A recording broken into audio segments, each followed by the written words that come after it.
चलें, जो भी आप जो मर्जी कह लें, लेकिन सारे पाकिस्तान की आवाम जो है वो बेवकूफ नहीं है। यहां पे ओन चौधरी साहब बैठे हुए हैं, ओन चौधरी साहब बैठे हुए हैं। उन्होंने कल टीवी पे कहा है कि इमरान खान को हम डिक्की में छुपा के बाजवा के साथ उनकी मुलाकात हुई, डिक्की में छुपा के लेके गया। कहां गए ओन चौधरी साहब? वो ओन चौधरी साहब बैठे हुए हैं। इन्होंने कहा सिर्फ उनको एक गिट्टों को हाथ नहीं लगाए, बाकी सारे तरले किए उनके। यार ये असलियत है आपके लीडर की, थोड़ा सा फेस करो। आप तो मुशर्रफ के साथ भी थे, ऐथे खलो के रौला पांदे हो, मुशर्रफ दे नाल भी सो तुसी। जनाब डिप्टी चेयरमैन साहब, अब ये कहते हैं कि शोहदा भी हमारे हैं। वो जिनके मुजस्समे उठाए थे वो शहीद नहीं थे। ऐसे ना करें, तशरीफ रखें। वो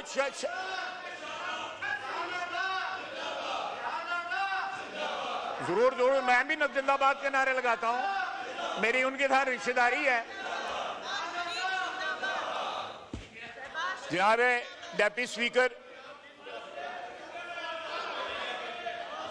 अगर ये कहते हैं कि शोहदा हमारे हैं तो मुझे बताया जाए कि 9 मई को जिन लोगों ने शोहदा के मुजस्समों की तौहीन की, उनको उल्टाया गया सारे पाकिस्तान में, वो लोग कौन थे? या उस दिन का क्या कहते हैं कि 9 मई बहाना था, इमरान खान निशाना था। तो ये सारे लोग जो है GHQ किस तरह पहुंचे हुए थे, या कोर कमांडर के घर के सामने किस तरह पहुंचे हुए थे, या GHQ या उधर फैसलाबाद में ISI के दफ्तर के सामने किस तरह पहुंचे थे, मियांवाली के उधर किस तरह पहुंचे थे। तो आप देखें शाह महमूद कुरैशी साहब, बिल्कुल आप सही कह रहे हैं, ये सारे के सारे जो है अब ट्रैक बदलने की कोशिश कर रहे हैं। अब जिस तरह ओन चौधरी ने कहा कि जिस तरह बाजवा साहब के गिट्टे पकड़ने की कोशिश करते रहे, अब किसी और के गिट्टे पकड़ने की कोशिश कर रहे हैं। असलियत इनकी ये है, असलियत इनकी ये है जनाब डिप्टी स्पीकर।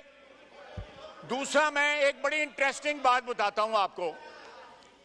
ये कहते हैं वो जो नेकलेस का हार का जो सौदा हुआ था वो 80 लाख का है। न्यूयॉर्क में मेडिसन एवेन्यू पे ग्राफ की दुकान है, उनके दुकान के बाहर जो तस्वीर बड़ी लगी हुई है वो उस नेकलेस की लगी हुई है। मेरे टेलीफोन में महफूज है, मैंने ली थी। ग्राफ की दुकान के ऊपर अगर नेकलेस लगा हुआ है तो वो 80 लाख का ना होगा, वो 2000 या 20,000 या 25,000 डॉलर का नहीं होगा, वो जो है मिलियंस ऑफ डॉलर का होगा, जो इन्होंने बाजार में बेच के जो है आधे पैसे तोशा खाने में जमा करे और आधे पैसे जेब में डाल लिए। देखें ये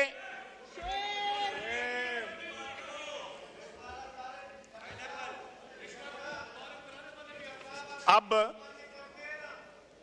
लीडर ऑफ अपोजिशन को बॉर्डर पे बैठे हुए लोग भी याद आए जो हमारे मुहाफिज हैं।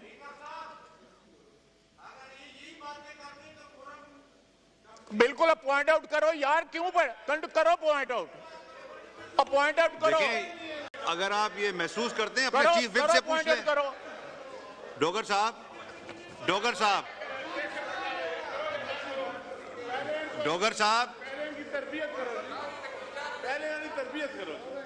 अगर आप जो तय करके आते हैं स्पीकर साहब के ऑफिस में, उस पर अगर अमल नहीं होगा तो देखें ये माहौल खराब होगा।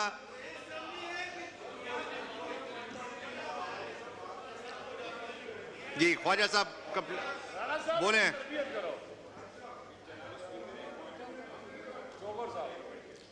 हाँ जनाब deputy speaker, I take exception to it. मैंने इनकी तकरीर में किसी ने हमारे बंदे ने इंटरप्ट नहीं किया। नहीं आपका बोले, आप बोले ख्वाजा साहब बाद में। नहीं, पॉइंट ऑफ ऑर्डर नहीं होगा इस वक्त, नहीं इस वक्त नहीं। मैंने उस वक्त भी नहीं दिया जब honourable leader of the opposition बोल रहे थे। आपको मौका मिलेगा बैरिस्टर साहब, आपको मौका मिलेगा। इस तरह ना करें, इस तरह रूल्स की वायलेशन होगी।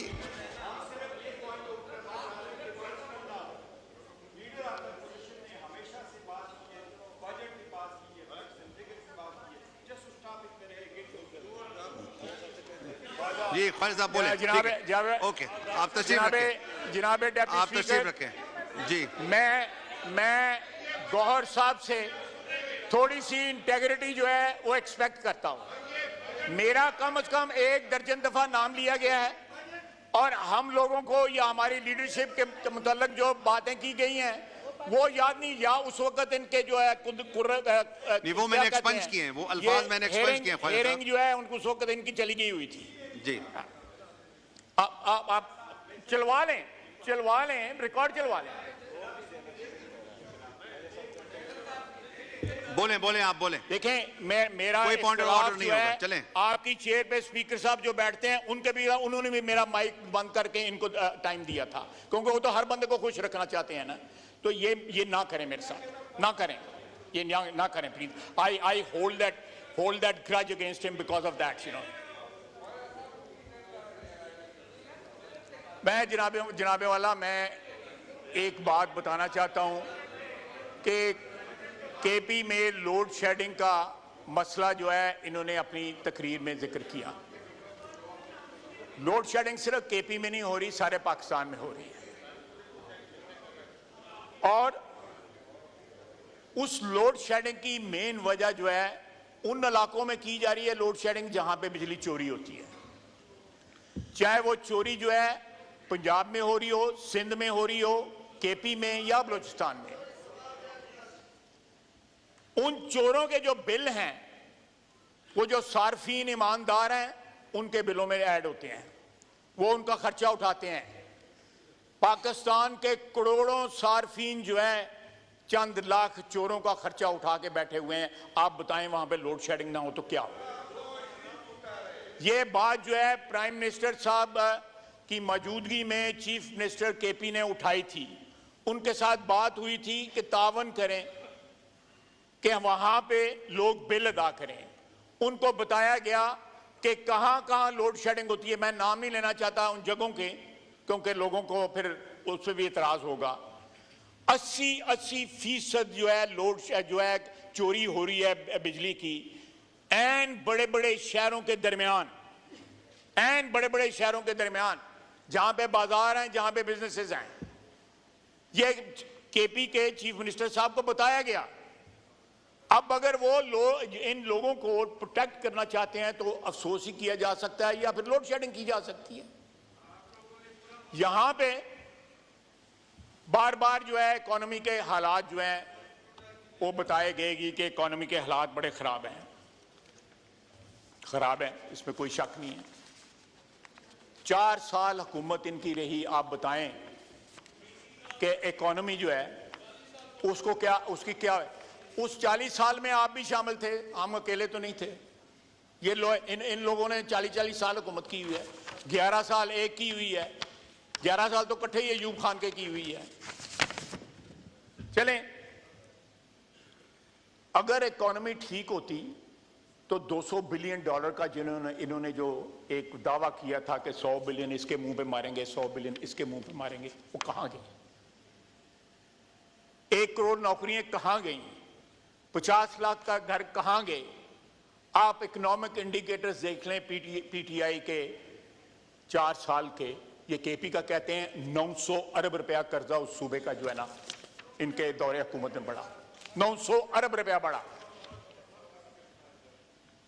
ये कम से कम इस फ्लोर के तकद्दस, इस बिल्डिंग का, इस हॉल का, अपने ओहदे का, अपनी इज्जत का कुछ ख्याल रखें। इतना ज्यादा जो है गलत बयानी ना करें कि जो फैक्ट्स हैं, जो किताबों के ऊपर हैं कि 900 अरब रुपए का कर्जा जो है पीटीआई की हुकूमत में केपी का जो है उसमें इंक्रीज हुआ। कहां गया?